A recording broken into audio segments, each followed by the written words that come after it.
to the show. Guys, what the heck is going on? Mike Johnson is under fire as the House Republicans torch his funding bill. So right now, they're trying to pass an almost $1 trillion Omnibus Bill that they're not calling an Omnibus Bill. They're calling it a continuing resolution. And now it is leaked. Here we go. 1,542 pages just been given, and they expect them to have this all ready and read and filtered through and debated upon by Friday. Guys, this is some serious stuff. With what Mike Johnson and whatever the Democrats, it's not looking good. So, there's a big spending bill on the floor. Like I said, 1,542 pages.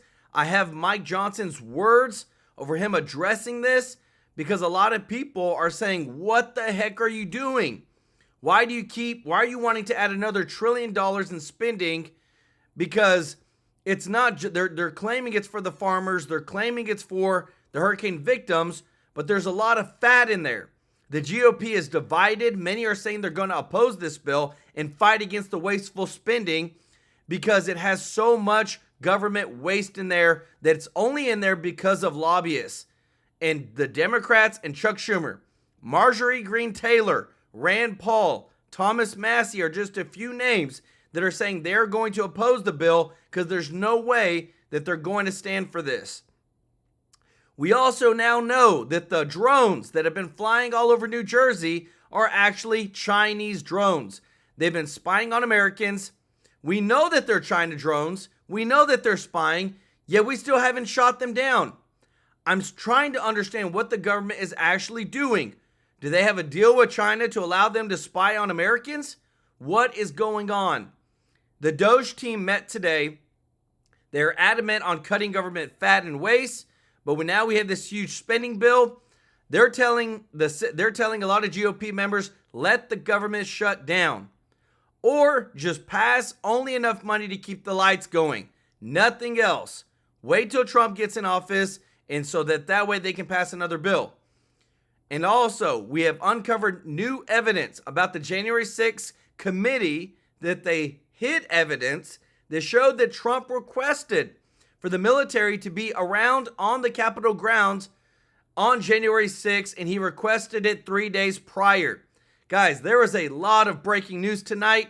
You're not going to want to miss this. This is insane. We're on the brink of a government shutdown, but I think we may need it. Just want to say thank you to everybody that's watching. If you're not subscribed, please hit that subscribe button so I can serve you every day with the top news. Guys, this is huge. If you don't mind, click the thumbs up like button. It really does help to grow the channel. And just want to say thank you to all of our members of the channel. Y'all are the best. And thank you to everybody that is giving a super chat donation. This Saturday, we're going to be doing our huge donation live on the channel, the biggest one ever. And if you want to become a member, the link is in the description. I'm already going to start this show off with some fireworks, guys, because we're about to get into it. Let's see the popcorn in the chat, because this is about to get real, guys. Check it out. Speaker John. Good morning. Thank you. You said back in September there would be no more Christmas omnibuses. We're not doing any omnibuses. I know what you said had to be added onto this bill, but how is this not yet another Christmas tree at the holidays? Yeah, well, it's not. It's not a Christmas tree. It's not an omni. Downstairs saying that they called this a cram ballot. They said it was garbage. Yeah. I mean, well, they haven't even seen it yet. Well, I got a couple of friends who will just say that about any end-of-year funding measure. This is not an omnibus, okay?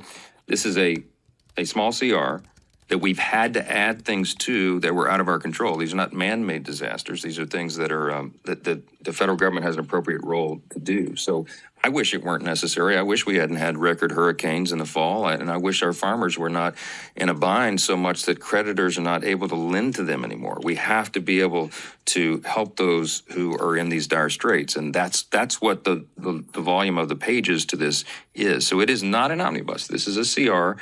Again, we're not doing all the approach bills. We're doing a CR to patch us into the first quarter of next year so that we can put our fingerprints on what those final spending bills are. And we're looking forward to doing that. Yes, sir. Front row. Can you give us a sense of how robust the help is for farmers? The American Farm Bureau says without a 5-year farm bill, without significant economic assistance, many farmers will go out of business. They won't be able to secure operating loans from their lenders, and they need some kind of sustenance. In fact, the president of the American Farm Bureau put a figure on it. He said, I asked him what would be satisfactory. He said $20 billion, $30 billion realistically, but that's out of the question. So somewhere between 15 and 20.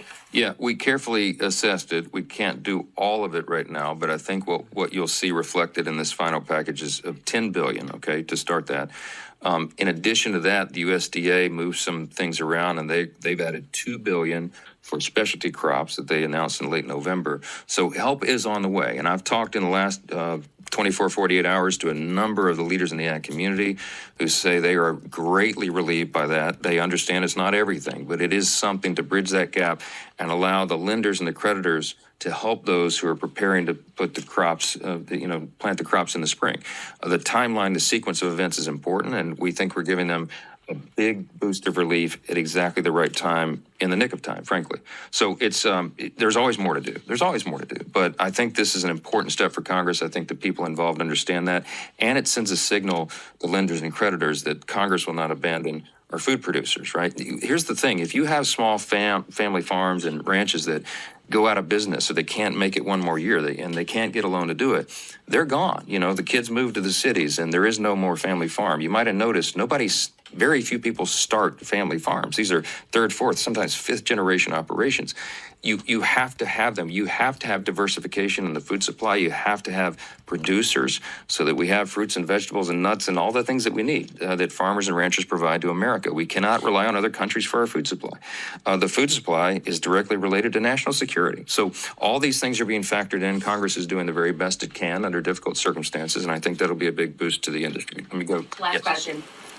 First of all, are you confident that you can get a majority of your own conference to back this CR? And if not, are you worried that could crater some of the support for the speaker vote in January? No, I'm not. Look, I'm not worried about the speaker vote. We're governing. Everybody knows we have difficult circumstances. We're doing the very best we can under those circumstances. With regard to the vote, yeah, I certainly hope and am working towards the majority of our group. One of the things I think that could be a factor in that is if we're able to push this forward through a rule, which I prefer, and allow for a pay-for a lot of this, then I think that is something that's important to a lot of our members. Look, we also recognize that in the midst of providing the aid and doing the things that the federal government is responsible for doing, we also have a large national debt. We're excited about the opportunity next year of having the DOGE effort underway and for going in and authorizing programs again instead of just appropriating and getting back to the basic functions of government so that we can reduce not only the size and scope of government, but the size and scope of the national debt as well. So all these are competing interests. All of them are balanced together. These are the hard choices that lawmakers have to make. But we will get the job done, as we always do. We will keep moving forward. And in January, we have a new lease on all this. So we're excited about that.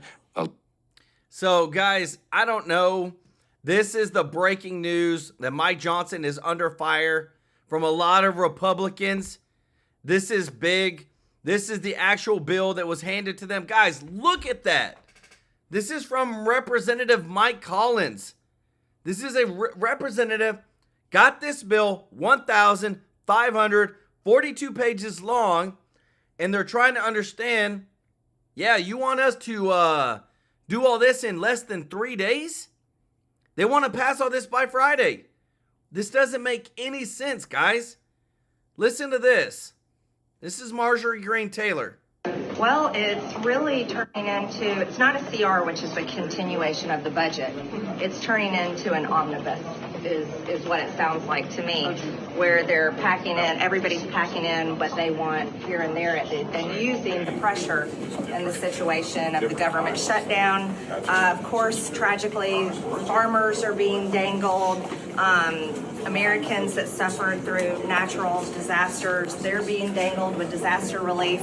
And I think that's incredibly unfair.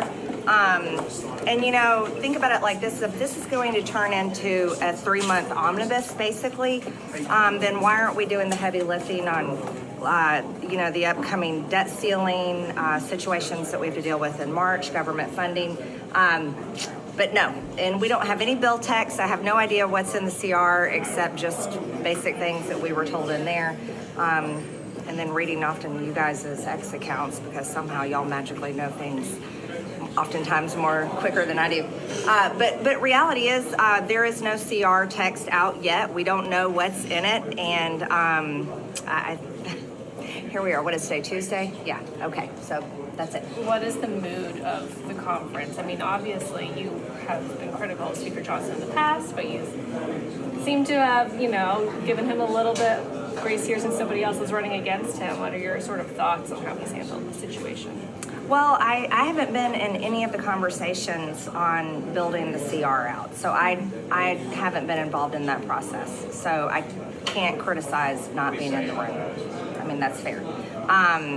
But here we are today on Tuesday. We haven't seen any bill text. We're supposed to fly out on Thursday. We've had a long time to deal with it. So it's the same, basically same pattern of behavior. And here we are now. They're supposed to fly out on Thursday. They want to pass this bill in 2 days, and they expect everybody to read it, know what it is, debate about it, fight. This doesn't go in. This doesn't go in. Guys, this is the most corrupt thing that I like witnessing, and what I'm just blown out of my mind is that Mike Johnson is standing there saying, well, this is what we got to do. Listen to this. This is back 9/23/24. I also predicted this would fall right before Christmas, and I believe this does fall on December 20th. Now, why have we picked December 20th? Because it's the same reason we always have December 20th. Everybody up here is human. There are no AIs or robots in Congress. And when you get to December 20th, you're 5 days from Christmas. You're 4 days from Christmas Eve. And you desperately want to be there with your family. So this is when the leadership here has the maximum influence. And again, I'm talking to the Democrats and the Republicans, because you've seen it on the Democrat side of the aisle. They love to pick the week before Christmas for this showdown, because you can smell the jet fuel fumes over at DCA. It smells like Christmas, that you're going to get to go home and open presents. I've been in HC5 when literally the Speaker of the House, not the Speaker we have now, walks in and says, if you vote for this, you can go home and unwrap presents with your kids. And if you don't vote for this, you're going to spend Christmas here with Nancy Pelosi. And then the chant starts, vote, vote, vote, vote. Literally, people get enthusiastic to vote for something that they haven't read. Wow. So let me predict what we're not going to do on December 20th before I take a guess at what we're going to do. What we're not going to do, we're not going to do 12 separate bills. We are not going to spend this time. We've got a few months between now and December 20th. We could go back to working on appropriations bills. We are not going to do this. This sucker, whatever happens on December 20th, whether it's another CR to punt, to kick the can down the road for 3 more months, or whether it's an omnibus that funds all of government with one bill, it's going to be written behind closed doors. Yep. And every lobbyist in this town is going to try to attach their little thing to this bill. This train is leaving the station on December 20th. It's the only one that we know is going to pass. They call it up here must pass legislation. So everybody's going to try and get their little thing on this bill, whatever it is on December 20th, whether it's another continuing resolution or another omnibus. It's not even really a prediction that I'm making. I'm just telling you what has happened for 12 years, regardless of whether Democrats are in charge or Republicans are in charge. There may be a little twist. We may do half of a CR, it'll be a whole CR, and half of it will end in February and half of it will end in April, and they'll convince you they got something more clever this year than they had last year. But it's gonna be the same old thing, warmed over, written behind closed doors, rolled out here. We're not going to have time to read this thing. 2 days. That's also predictable. And we're going to be told, vote for this and you can go home and open presents with your kids. Don't vote for it and you're going to be stuck here. And there will be people, it pulls at heartstrings. We are humans. And that's why I think it's really disingenuous or despicable, really, to pick 4 days before Christmas Eve to put this bill on the floor. The bill I'm talking about, obviously, nobody here knows what it is yet. And we're not going to have time to read it, but people are going to be inclined to vote for it because they just want to be with their family. Guys, he said this on 9/23, and he just reposted this. Thomas Massey is a representative, 1.1 million followers on X. Flashback, 3 months ago, I gave the speech predicting exactly what is happening in Congress this week. The swamp is using the threat of Christmas shutdown to pressure congressmen into voting for a massive spending bill that they won't be able to read or debate or take out the fat or do anything with, guys. This is corrupt government. This is what we have to stop. This is why we're $36 trillion in debt. There's so much corruption, guys. They get to write whatever they want to, get paid by the lobbyists, go home to their families, but guess what? You have to keep paying your taxes. You don't get an option. This is so stupid. It's so corrupt. And that's not only what's corrupt, guys. More information has come out today about January 6th. Listen to this. Folks, the IG report, Inspector General, it's like the Government Internal Affairs, came out last week on the FBI's involvement in January 6th. I've been talking about it for 2 days. We now know that FBI assets were embedded in the crowd on January 6th. Most of you are like, we've known that forever. We have. Liberals denied it. The media denied it. The FBI did not have assets on January 6th. They did. Matter of fact, there were agents there too. Someone asked me yesterday, how do you know that? I said one of my friends showed me a selfie there who is a federal agent, said there were other federal agents there. Someone asked me, why did he take a selfie? My answer was, I don't know. Maybe he didn't. This was before the whole, a riot broke out there. So I don't know. Maybe he was going to take a picture because he thought it was, I have no idea why he took it. I'm just telling you, he took it and was there. It's not my business why he took it, but I've seen it and I know there were federal agents there. So the full story of January 6th and the air quotes insurrection, I promise you, has not been told. Here is Eric Schmidt, a great senator from Missouri. This guy's doing an amazing job. He was on a short list for FBI director if Cash didn't get it. He's on Maria Bartiromo's show. There is a massive cover-up going on, folks. And I'm going to tell you what it is right now. The January 6th committee, remember crying Adam Kinzinger, Liz Cheney, Benny Thompson, Adam Schiff, remember that clown show? Remember they put on the Hollywood producer show and trying to get you to believe there was some massive insurrection? You remember that? Folks, that committee, I'm telling you right now, maybe have some severe criminal liability coming their way. I have zero doubt they interfered with witnesses, they obstructed justice, and they destroyed evidence. There may be real crimes there. Here's Eric Schmidt on Maria's show. I'm talking about the assets, the federal assets in the crowd, and the cover-up going on right now. I think the January 6th committee knew there were federal assets in that crowd and covered it up. Watch this. The Inspector General is coming out with all of these facts. Does that mean that Liz Cheney and the J6 committee knew about this? Well, wouldn't that be great to know, Maria? But they destroyed all the documents on their way out. So, again, this whole thing was propped up. I just think you have to look at the arc of the story here. The January 6th committee was set up for the very specific purpose of giving somebody like Jack Smith the reason to go charge President Trump. That's right. And to take him out politically. You know, that's the whole thing. They had a Hollywood producer, Maria, come in and do the January 6th hearings with Liz Cheney and Adam Kinzinger and that whole crew. It was a total joke. They destroy the documents on the way out. Jack Smith props up these ridiculous cases that, of course, had no legal merit. The Supreme Court docks it out with the presidential immunity ruling anyway. Fani Willis, their second in command, is meeting at the White House coordinating. The number 3 person at DOJ goes to the New York prosecutor's office. And President Trump stared all of it down, and won in a mandate, won the popular vote, and here we go now with an opportunity for a real reform agenda. Folks, the January 6th committee was nothing more than a Hollywood movie production. It was telling you, where am I going with this? A story. It was not telling you the story. The story of January 6th is far, far more elaborate than you've been told by the scumbags in the media. Oh, yeah, it was an insurrection by some crazy MAGA hat-wearing, red hat-wearing lunatics. Ladies and gentlemen, this is a far bigger story, and I'm telling you what they did.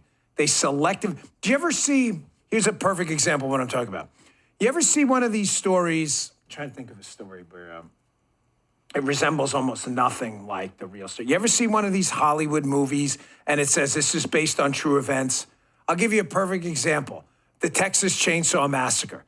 Remember at the end of that, they were like, this is based on true events. And it turned out that it was like the Ed Gein story. Ed Gein had nothing to do with a freaking chainsaw and a leather face. Ed Gein was a serial killer. Like, that was the only thing they had in common. It had nothing to do with a Texas Chainsaw Massacre. That's what the January 6th committee was. They were committed to a story. MAGA hat-wearing insurrectionists and Chewbacca were going to take the country over. Any evidence that conflicted with that, hey, there may have been maybe some Antifa, maybe some FBI assets in the crowd. Was there some incitement involved? I'm not absolving everyone of blame in this. I want to be clear. I'm just simply telling you that I'm willing to tell you the truth, and he's on the left arm. They eliminated that evidence. And all of a sudden, a lot of the evidence the January 6th committee had seemed to magically disappear. So that explains this. Why is Benny Thompson, the chairman, all of a sudden very nervous, and Adam Schiff too, and Benny Thompson seems really interested in a pardon? They don't want to answer what the informant's instructions were on January 6th. Was it to incite a riot? I don't know. I'd love to find out. What did the January 6th committee, why are they playing dumb about the bomber, the pipe bomber at the DNC? Why are they playing dumb about FBI assets?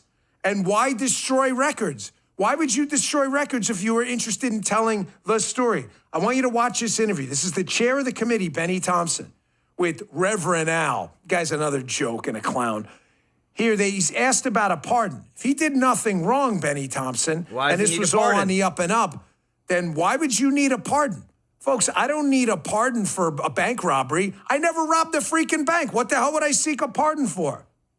Watch this. This is very telling. Check this out. So in light of that, do you think President Biden should do preemptive pardons, and would you accept one if he offered it? Well, let me say this.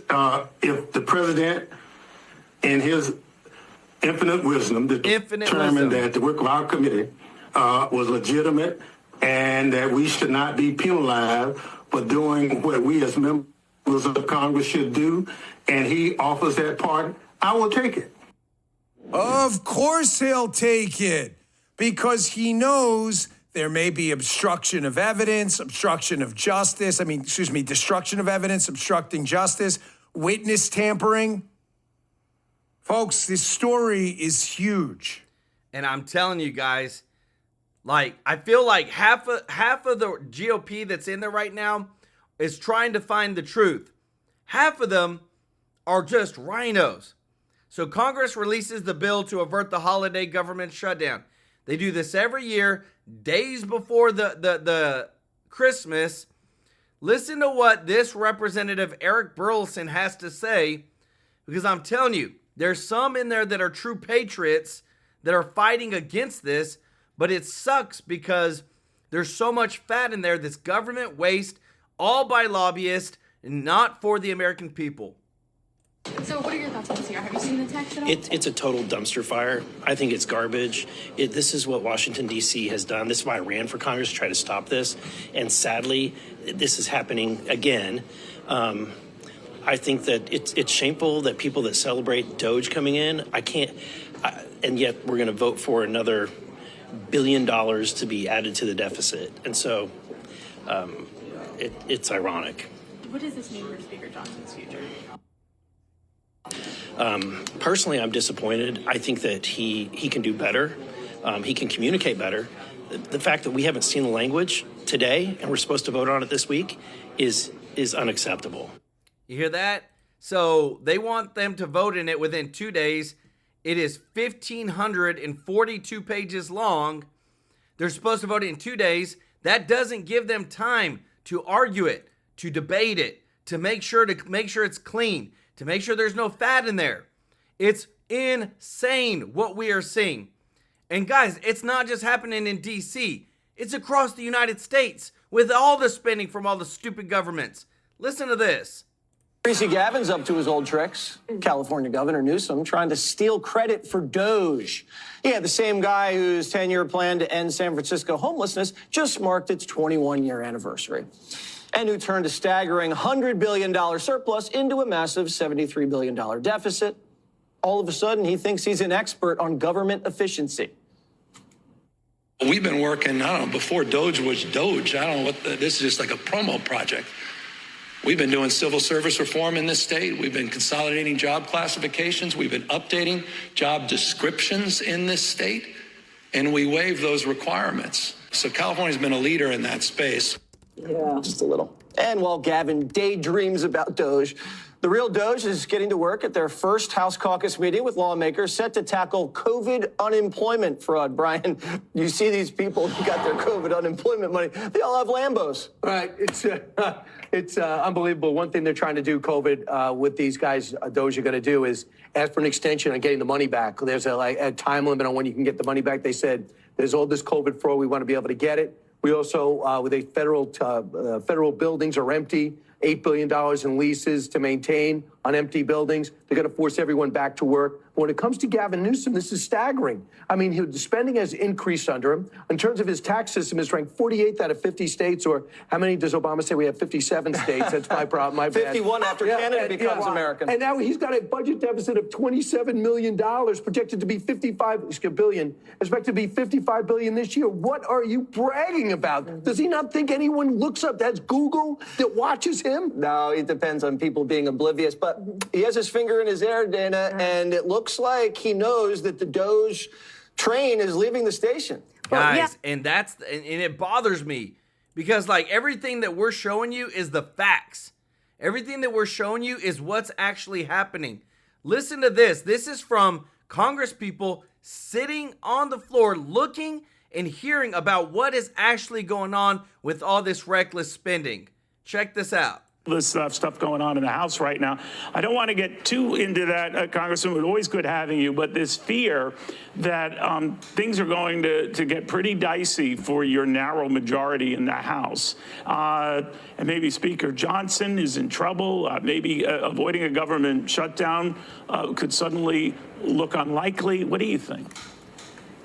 Well, look, I think the American people decided here in this election that it was a mandate, that they are in support of President Trump's policies. Here we are in this lame duck session, and unfortunately, we have Chuck Schumer in the Senate and President Biden at the presidential level. And the concern right now in the conference is that we don't want to give them money to spend overseas and not take care of Americans here right now. Yes. And, we haven't seen the text of this current bill of the continuing resolution, but I'm looking forward to going through that hopefully here today, and we'll make a good decision on it. But I am concerned about the reckless spending that is causing all of the inflation in this country. And again, we're going to take a hard look at it. There are various measures you guys have, and not that you're responsible for all these parliamentary mechanisms to try to keep the government lights on. But a lot of your colleagues look at this and say, well, we're talking a good game on getting spending under control and, getting Elon Musk and Vivek Ramaswamy to address needless spending. But it's very tough to practice in earnest on a daily basis. And what's happening right now on the floor of the House is proof. What do you say? Well, these are tough decisions, and it does take consensus to move things forward. I am looking forward. I did join the Doge caucus here in the House, and we have our first meeting here today, and looking forward to that. And again, I ran on, and the people voted on, reining in the reckless spending. And so this is a big topic. It's a difficult thing, but, again, we're going to go through all of the text here as soon as we get it, and we're going to make a difficult decision. But we do have a lot of work to do, and we do need to rein in the spending. Tariffs are going to be a big issue for Donald Trump when he assumes the White House again. And a lot of your colleagues are worried about the fallout of that, the inflationary fallout for one thing, that Donald Trump doesn't ignore that possibility, but that it could boomerang as well. And history has some examples of that when it has. Are you worried about that? Well, look, I'm not worried about it at all. I believe in President Trump, and again, the voters do as well.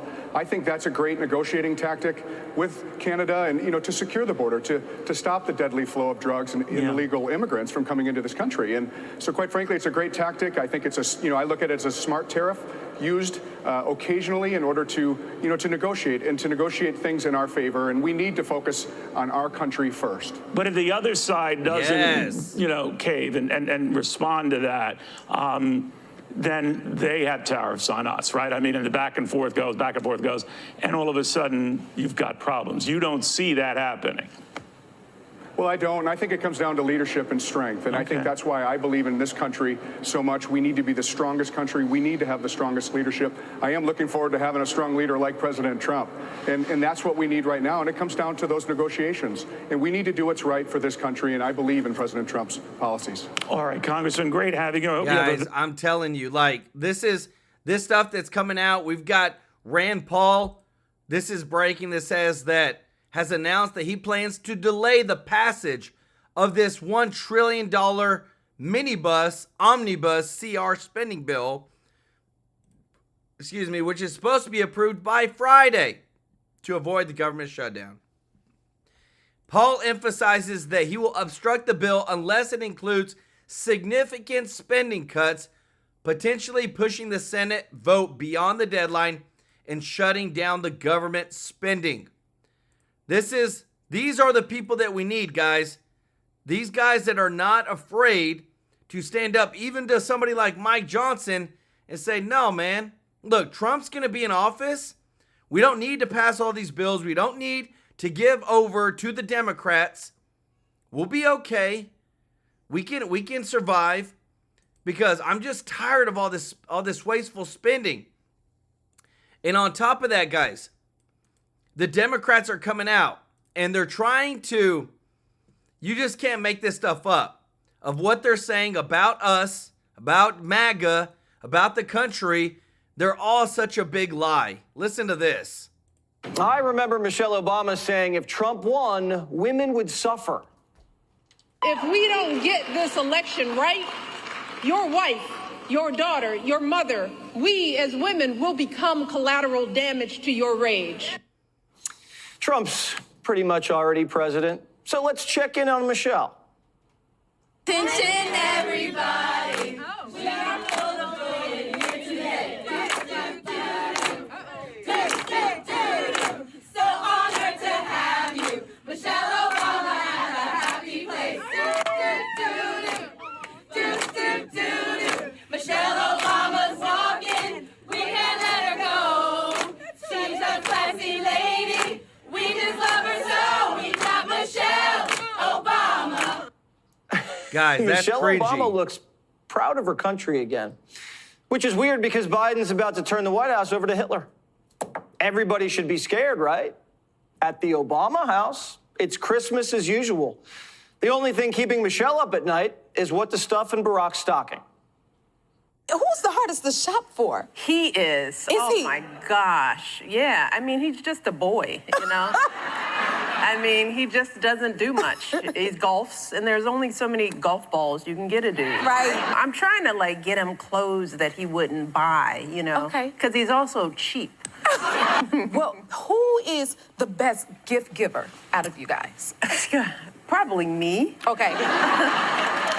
You know, I think I am, because I'm actually paying attention to everyone. Ah, you know? that is the I'm, trick. like, listening. Michelle just said her husband's cheap, doesn't listen, and chases balls all day like a little boy. We'd show you the part where Jennifer Hudson asked Michelle about what it's going to be like living under a dictator and how women will survive the next 4 years, but she never asked. Michelle put down some ground rules for the interview. After the biggest election in the history of the country, her words, not mine, Michelle said, "Don't ask me about politics." Michelle's only allowed to be asked about her new book, her new Netflix show, and her new fruit juice brand. Not very maha. Michelle's got to push product. It's the new golden age, remember? It's almost like she's saying life goes on. The whole democracy is on the line was just a line. It was all a lie, Kamala guys. Harris, same thing. She lost to a tyrant, and she's still laughing. Good morning. Oh. Guys, we dodged a bullet. Remember the context in which you exist. Yeah, I did that.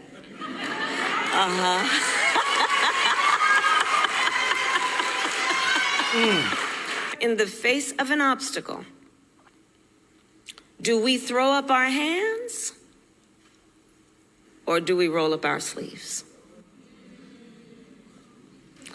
And as we approach, Wow. She doesn't seem very worried that Trump's not in prison and he's about to take over the military. Kamala just robbed donors to pay Oprah and Sharpton, then flew to Hawaii for a week with Doug. I guess that's normal. Bill Maher is also not losing any sleep over Trump. Of course, the worst things could happen. Trump could get into office and blow up the world on day one. But, you know, I'm not going through the same spilkus I did last time. Really? Yeah. Like, when it happens, wake me, but I'm not giving my mind over to it again. And I'll see what happens. And one thing I've learned about the future is that we're very bad about predicting it. And whatever you think is probably likely to happen probably isn't going to happen. Wait a second. The media said Trump was going to order SEAL Team 6 to assassinate journalists. And now the media is like, I'm going to sleep. Wake me up when they're outside the door. The journalists who thought they'd be dead in January were calling Trump for an interview. The day after Donald Trump had that crazy rally at Madison Square Garden. Oh, wow, yeah. I rolled the dice, and I called him on the phone. Yeah. And he answered. I called him and said, I want an interview with you. Obviously, he said no. But my point is, I was able to get to him by dialing his phone. Right. Now, that might be completely and you're like, I can't believe people know this guy's phone number. And remember when all these economists said Trump was going to light up inflation and send us into a recession? Well, this just in from the Wall Street Journal. CEOs on Wall Street say they're more optimistic than they've been in years. Wow. What's going on? Well, the media keeps writing these stories about the resistance. What resistance? I haven't seen it. Where? Democrat donors are dining at Mar-a-Lago. Fetterman's meeting with Hegseth. We haven't seen a single protest anywhere. The only thing they're resisting is Doge because they want to keep working from home. The legacy media's audience is disappearing. MSNBC and CNN are getting spun off like dead weight by their parent companies. So these hosts are starting to tell the truth because lying just got bad for business. George Stephanopoulos just cost ABC $15 million because he defamed Trump. And the Post reports he's humiliated. First, Disney lost to DeSantis, and now they're funding Trump's presidential library. And Stephanopoulos is apoplectic. Chuck Todd's having nightmares about it, and he doesn't even work in the media anymore, I think. This was stunning to me and absolutely a gut punch to anybody that works at a major media company, because I think it does sets a precedent that is going to be very difficult. It's going to be very difficult to get out from under potentially. I just, I think the risk of losing this suit was 5%. Right. Like 50%. For ABC. For ABC. So, this was a decision to buy off a bad PR. Well, today, Trump sued that Iowa pollster, Selzer, who accused brazen election interference and consumer fraud for releasing a suppression poll on the eve of the election that had him down 3 to Kamala when he won by 13. Everybody in the discredited press is now trying to save their careers. They're all running the podcast saying, I knew we were going to lose. If Democrats are the party about caring more and doing more and caring about everybody, they also need to have some hard conversations that when you care more and you treat people better, it might make the world cost more. And they're afraid to say that. And you have to just start saying those, right? Like, the world's going to cost more. Guess what? When you guys leave here and you go to a bar, you're going to spend at least 10 minutes at that bar bitching to one another about how much the drinks cost. Whoa. And so when we wonder, and I'm not saying you shouldn't bitch about it, but we should just get real about how things are. Well, we just watched Stephanie's interview with Kamala right before the election. She folded. She didn't press her on high prices. She didn't say any of this. And if Kamala won, Stephanie wouldn't be saying this now either. She's trying to act independent so she lands on her feet when her network gets sold. The ladies of The View are doing the walk of shame. Watch. The Democratic Party has always been the party of the working class, has always been. If you look at all the policies, they're for the people. And I think even myself, as someone who grew up in abject poverty, I think I missed the boat in terms of realizing that there are so many Americans that still have that experience that I grew up with. Sunny Hostin says she grew up in abject poverty and she fought all the way up to The View, where she gets paid millions of dollars to sit around and talk. Kind of like me. And for the last 4 years, she didn't notice the working class was struggling. She didn't see the prices going up. She didn't see the migrants coming in, the crime. I don't believe that. It was all over. She saw it, and she was comfortable where she was. She didn't care about the people she left behind. And she hated Trump so much and wanted to get along with Whoopi and Joy so badly, she forgot where she came from. And that's great that she's now come around, but I don't know if I believe her. I don't know if she's just saying that to save her skin when the executives shake up The View. Bill Clinton says Democrats have been on cruise control and just forgot about the people they work for. Listen. Wow. Well, I think we got used to winning elections and we forgot that every one of them had to be hard fought and that it wasn't just some sort of automatic things. Once disabling behavior is no longer such a problem because people are more worried about the world they knew crumbling around them without some certainty of where they're going to be in the new world. The Democrats thought they could buy this election, call Trump names, and their base would turn out. But they hurt their people. They took them for granted and never saw the landslide coming because they didn't listen to anything if they didn't like what they were hearing. With either side. But what I don't like about the Democratic Party at this particular moment in time, you keep walking around on your moral high horse, acting like you're above reproach. But I'm sick of all of this. I really am. Democrats, you lost. You got your butts whipped. Own it, live with it, accept it, embrace it, and look in the damn mirror. And stop acting like the problem lies with others. It lies with you. Ooh. Your messengers were weak. Your message was weaker. And I know that because the American people said so in droves. Own it. And get off your moral high horse. It wasn't just the message. It was the action.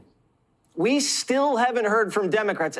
Maybe we shouldn't have opened the border. Maybe we shouldn't have spent $28 trillion in 4 years. Maybe we shouldn't have put criminals, cross-dressers, and vagrants on a pedestal. Unless you hear that from Democrats, they haven't owned what they did. Actions speak louder than words. And dancing like Michelle and cackling like Kamala after scaring the hell out of us about how big of a threat Trump was kind of gives away the game. Guys, I remember Michelle Obama saying to me, it's like, now that we see they're just acting like normal, nothing's a problem. It's just so fake, guys. Politicians, so fake. That's why I like Elon. That's why I like RFK, Vivek, and Trump. These are real people that are like, we're not career politicians. We don't care what the media says. We're going to tell it like it is. Nancy Mace, one of the congresswomen, just came out and said about the big spending bill.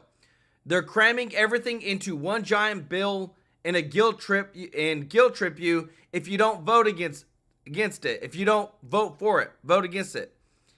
I'm all for hurricane relief, but stop trying to disguise reckless government spending. Call it what it is. And we've got more news over what they're actually trying to do, because there's people trying to fight it. Trump's trying to fight it. Listen to this. So we're looking to save maybe $2 trillion, and it'll have no impact. Actually, it'll make life better, but it'll have no impact on people. It's not like we will never cut Social Security or things like that. It's just waste, fraud, and abuse. Waste, fraud, and abuse. 5 weeks out from Election Day, Trump's powerhouse Doge duo is already looking for ways to trim the waste in Washington. They're going to have to move fairly quickly on this. And today, the House caucus working to advance the agenda. They just wrapped up their first meeting to tackle where to begin. Joining me exclusively now are the co-chairs of the House Doge caucus, Texas Congressman Pete Sessions and Florida Congressman Aaron Bean. Gentlemen, great to have you with us. You just had your first meeting. What is the priority? What's the first thing that can be agreed upon to start cutting? Martha, it's great to be with you. First of all, it just ended about 20 minutes ago. There's still an energy, there's still a buzz on Capitol Hill. We had a packed caucus room, many more people attended than we thought. We had over 50 Republican members, 3 Democrats. And it was really, I think the first thing is to build trust before these two parties that haven't trusted each other. But we're going to have to trust each other if we're going to go forward.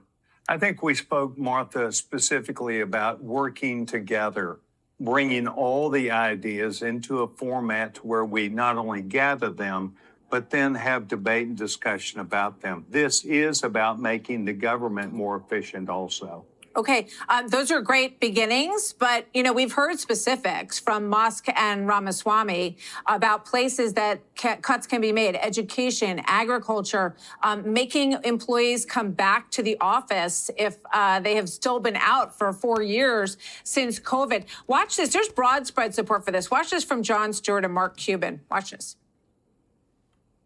I had a conversation with the Deputy Secretary of Defense where we were talking about the $850 billion budget, and you would have thought, I asked what underwear she was wearing. Her response to being questioned about the lack of passing an audit on $850 billion, it was multiple times. Just, went how dare you? The arrogance of it was wild. So, Congressman Bean, did you talk about specifics in there about where the cutting begins? We talked about specifics on the format of how we're going to go forward. Watching your video there, we do have to get people back to work. Our office is overrun with casework because they can't get federal workers on the phone. We're gonna take that up after we get the format going. Okay, Congressman Sessions. So you're starting with trying to get people back to work, and will those people be let go or given very generous packages if they do not want to show up back at their federal job? Martha, when we looked at the Ronald Reagan building that is here in Washington, D.C., and during the year, we had huge conversations with Office of Management and Budget and OPM, Office of Personnel Management. They told us that their goal, the president's goal, is to have 40% of people at work in a given day and 60%, meaning they could be at home working. The bottom line is that Ronald Reagan building, when a real search became available of the card keys, it revealed 60% came less than 1 day a week. Wow. We must get workers back to work. If we're going to make a determination about the size of work and what's ahead, noses are going to have to be counted. As you know, Intel and Apple are trying to do these same things. The President of the United States will be able to do that through an executive order and tell people they've got to come back. Then we'll figure out who wants to work. Okay. Wow. Just 30 seconds, Congressman Bean. Can you identify something besides getting people back to work that you think is an easy cut right out of the gate? What is it? Easy cut. Well, we're already talking about education. Not an easy cut. Getting people back to work and a reassignment of management of these buildings should be an easy cut. Okay. Well, we look forward to it. We know that Musk and Ramaswamy are people who will want to see, the pace picked up dramatically from what sometimes we understand the deliberative process in Congress is important, but there's a very tight window here. So we thank you guys for being here, gentlemen, for being here. Let me tell you, I don't know, man. I'm just so irritated with what I'm seeing. I want to show you this because this is insanely true for what we're dealing with. But thank you so much, Judy Lynn, for gifting 5 TrueLife News memberships. And also, Ty Matt Chong for gifting a membership. Let's go. Y'all show them some love in the chat, everybody. Growing the TrueLife News fam. So Vivek Ramaswamy posted, said, this is $36 trillion in national debt. The human mind can't really process a number that high. So here's a thought experiment to completely pay back our national debt in $1 bills. So if we were to pay our national debt back in $1 bills, you need enough of them to line up from the earth to the sun and back 18 times. And you got to think, dang, that's a far way from the earth to the sun, right? From the earth to the sun, it's 91.468 million miles. If you lined up a dollar, all the way back to the sun and back, you would have to do it 18 times. One way just to get to the sun is 91 million miles. You'd have to do that times 18, guys. That's how much national debt we have. It is so corrupt, guys. I just can't express enough, because when I see this spending bill, I thought they were going to do something a lot better, and it's really bothering me. But I will say this, guys. I'm glad that somebody's about to do something about the border wall and what's happening with that, because Biden is literally screwing over American people by selling this border wall. Check this out.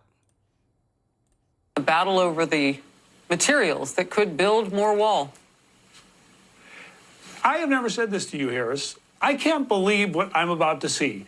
Take a look at the REM. Jason shot that this morning. In fact, it's live pictures from just outside of Tucson. Now, you know, I have seen this border stuff piled up for years at the border, and I am stunned. We shot this video an hour ago.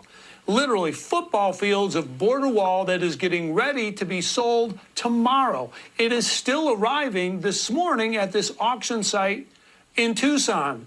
Flatbed trucks. The backstory, as you mentioned, is when President Trump left office, taxpayers had already paid for hundreds of miles of wall, ready to go in the ground. Wow. But President Biden stopped it because he didn't think immigration was an emergency. So he sold it to a private company for pennies on the dollar as scrap. And you're looking at it now, scheduled to go on sale tomorrow. President Trump is now trying to stop that, likely so we can buy it back.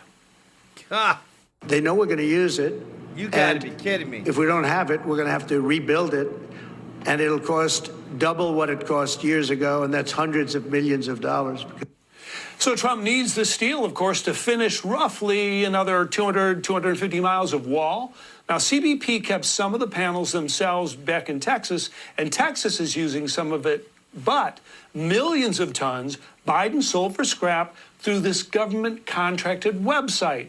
That is drawing anger on Capitol Hill, where Missouri Senator Eric Schmidt says the Defense Department unloaded 16,000 pounds in a single lot of steel fence for $105. That's less than 0.2% of what taxpayers paid for. Wow. I think the Biden... 0.2% of what taxpayers paid. Guys, you cannot make this up. We literally bought wall to protect the United States. They didn't use it. Now they're selling it. And now we have to buy the same wall again. This, to me, is an impeachable offense. Administration's giving the middle finger to taxpayers. I don't know another way to describe it. I mean, they're auctioning off these materials for less than 1% of their value. So the Defense Department says nobody wanted this stuff, so they let it go because they were paying $130,000 a day, so no one would steal it. Bottom line, Harris, even if we pay double what the auctioneer paid for, we're still saving money considering what it would cost to buy new. Back to you. That's a lie. That nobody wanted it. America wanted it. Right. That's too much. And I remember them under the Biden administration letting those materials just sit out in the open. They didn't even try to protect them. So many of them were just going bad. I mean, I just don't even get it. William, the battle guys, I just am so disgusted, guys. When I see this right here, they're trying to pass this huge Omnibus Bill. This 1,542-page document, this bill, over 1,500 pages. They're literally supposed to read it within a day. hours. And then they're supposed to argue it, debate about it, take stuff out, put stuff in, and then pass it before 5 o'clock on Thursday, Pacific time.